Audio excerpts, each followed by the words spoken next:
Chapter 15. Ramirez pulled on the oars, and the boat slid easily over the still waters of the loch. Connor, still baffled by the Spaniard's intentions and not fully convinced of his reasons for seeking him out, was wondering why they were out here. More lightning? The sky was clear and as blue as a kingfisher. How far could he trust this glib intruder? Well, today he had his own sword. If this Spaniard tried more of his tricks, he would need more than a well-balanced blade to save him. Connor recalled, not without a twinge of pique, how smoothly Ramirez had worked himself into Heather's good graces. She liked the man. The previous evening he had sat by the peat fire and told her stories of strange people and foreign lands that had had the eyes starting out of her head. She had been hypnotized by his soft magnetic voice and gestures. His manners she had found charming. Never mind that he had tried to have Connor fried to a crisp. He was a charming man. Still, it was a good day. He stood up and surveyed the scenery, studying the way the pine forests swept down to the edge of the loch and the snowy tips of the tallest mountains. A good day. "Watch it!" Ramirez was rocking the boat gently. "Balance," said the other. Connor cried, "I don't like boats." He gripped the gunwales with both hands. "Why not?" inquired his companion. "I don't like water. I'm a man, not a fish." Ramirez sighed. And you complain endlessly." From beneath his peacock feather cloak, the Spaniard drew a silver box. He opened the lid and took a pinch of powder, sniffing it. "Here," he said, offering some to Connor. Connor glowered at him. You act like a woman, you stupid haggis." Ramirez nodded. "Haggis. What is haggis?" "A sheep's stomach stuffed with meat and barley." "And what do you do with it?" Connor replied scathingly. "You eat it." A shudder went through his companion, and the man took another sniff of his ochre powder. "How revolting," he said. Then his head went back, and he gave a tremendous sneeze. The boat rocked violently, almost tipping Connor into the water. The Scot panicked and tried to sit down, but the craft was rolling so much it was all he could do to maintain his present position. "Be still, for God's sakes!" he cried. "You'll tip us over." "So?" "So I can't swim, you Spanish peacock." Ramirez picked up the oars and began to row. He looked at Connor thoughtfully before replying, "I'm not really Spanish. I was born Egyptian." Connor fought to keep his feet. He shouted, "You said you were from Spain." Ramirez declined to reply. Connor screamed, "You're a liar!" "And you," said Ramirez, the Egyptian Spaniard, "have the manners of a goat. You smell like a dung heap and have no knowledge whatsoever of your potential. Now," he tipped the boat well over to the left. "Get out," he said. Connor felt himself falling overboard, and his fear of the water made him claw at the air as if to find a safety hold there. When he hit the surface, the coldness of the lock drove the air out of his lungs. He breathed in water. He came to the surface and screamed at Ramirez, who was rowing easily towards the shore. "Help!" He went under again, thrashing and kicking. Green water went past his eyes, and bubbles, lots of white bubbles from his struggles. Again he rose, the panic in him still working his limbs like threshers. "Help! Help me! I'm drowning!" Ramirez's words floated back, lazily. "You can't drown, you fool!" Connor started to sink again. Ramirez shouted, "You're immortal!" Connor gulped down water and slowly sank to the bottom of the lock, the murky fluid getting colder and colder. Fish, unimpressed and not in the least curious, swam by him. He touched the primal sediment on the bottom, and it came up in clouds, obscuring his vision. Then the fish became interested. The stir he was causing was uncovering interesting scraps of food. There were rocks on the bottom. He clutched at one and pushed himself upwards. He reached the surface again, bobbed, and then went back down without taking a breath. This time he did not go all the way down to the bottom, but floated somewhere midway.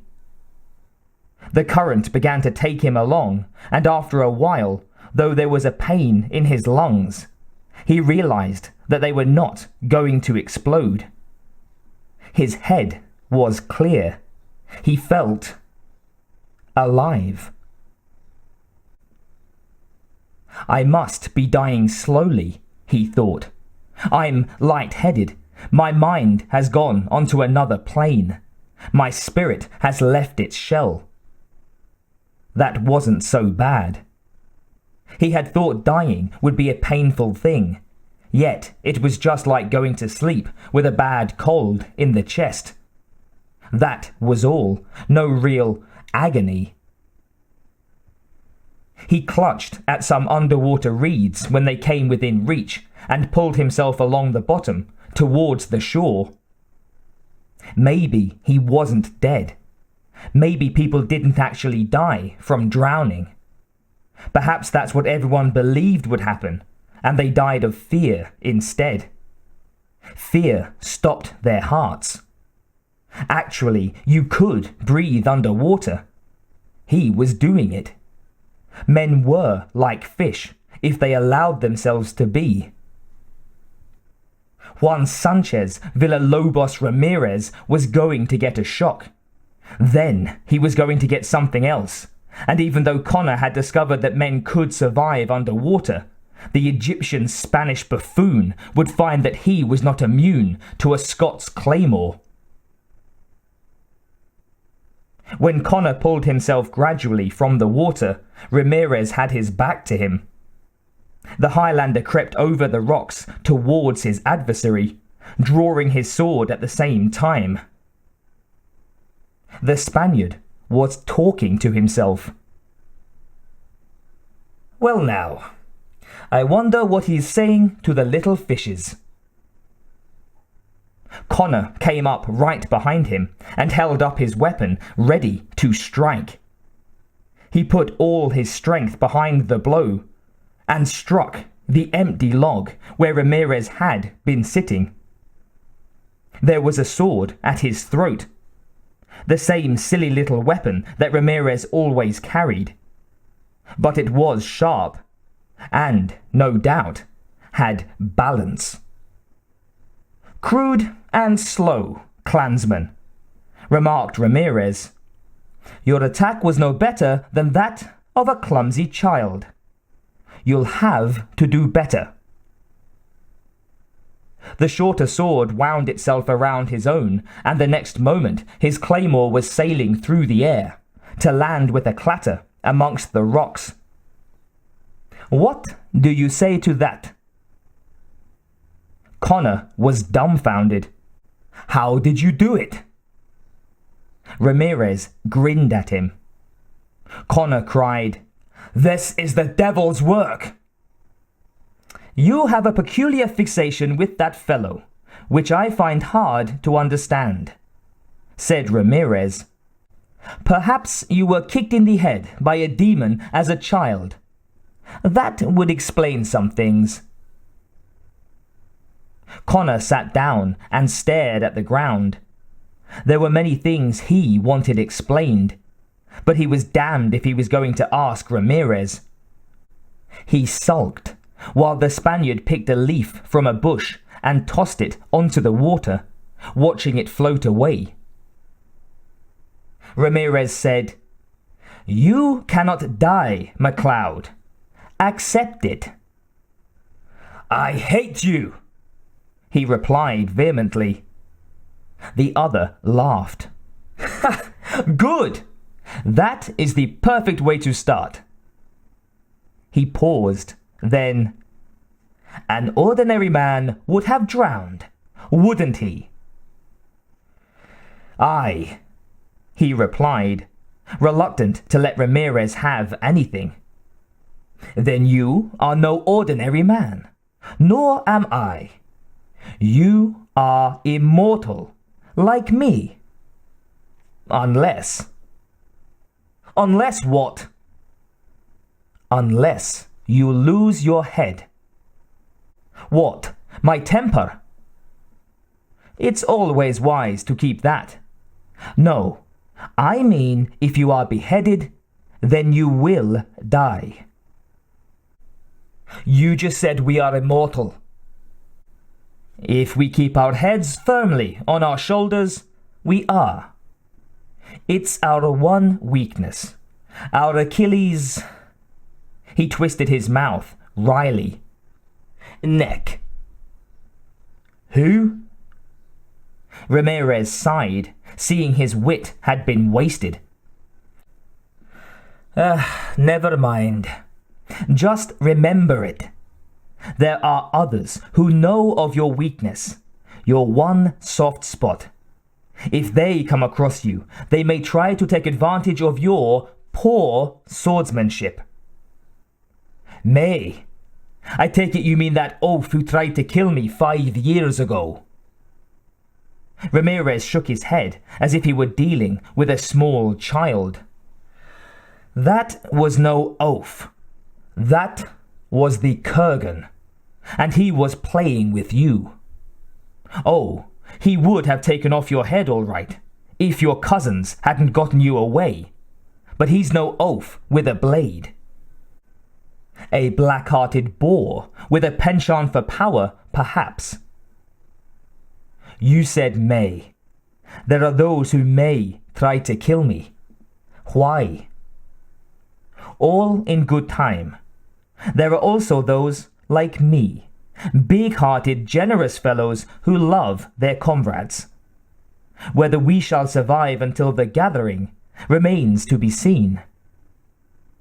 He grinned, tilting back his ridiculous-looking hat with its floppy brim. "Tell me," said Connor, "how did it all happen? How did it happen, for God's sake?" "Why does the sun come up? He made an expansive gesture towards the heavens. "Are the stars just pinholes in the curtain of the night? Who knows? What I do know is that because you were born different, men will fear you, try to drive you away, like the people of your village. Come, let's go home to Heather's cooking." Later that night, they sat by the peat fire as it spat out its blue-green flames and talked more. Connor had many questions to ask, but Ramirez did not know all the answers.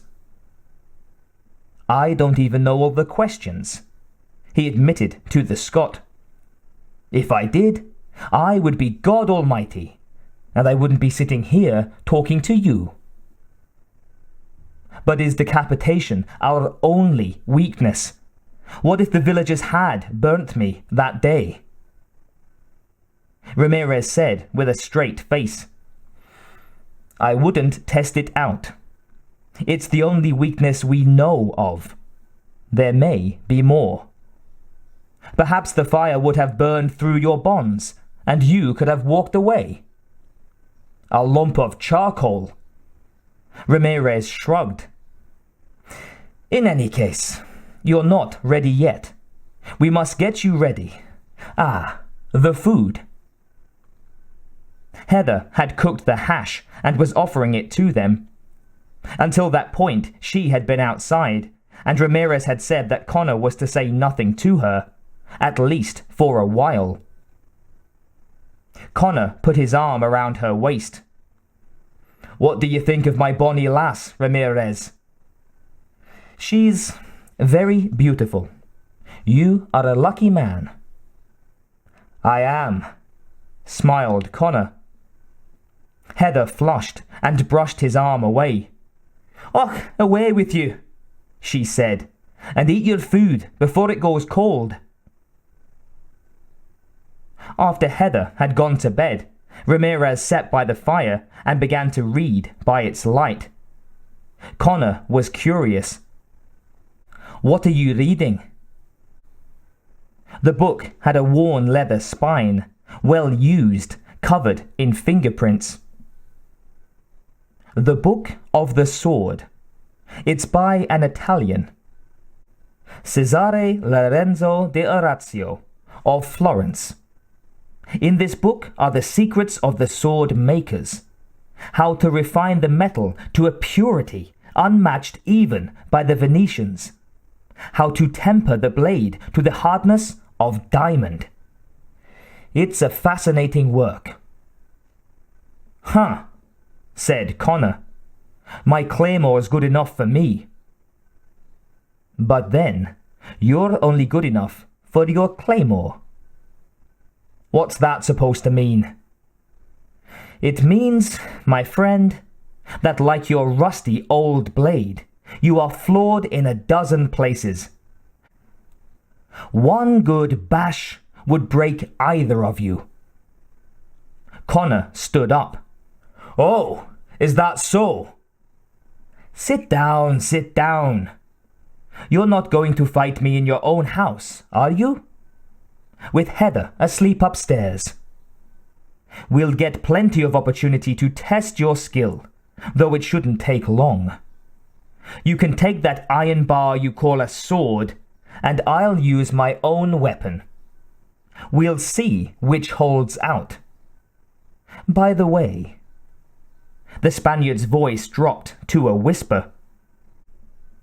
You must learn to conceal your special gift and harness your power until the time of the gathering. What gathering?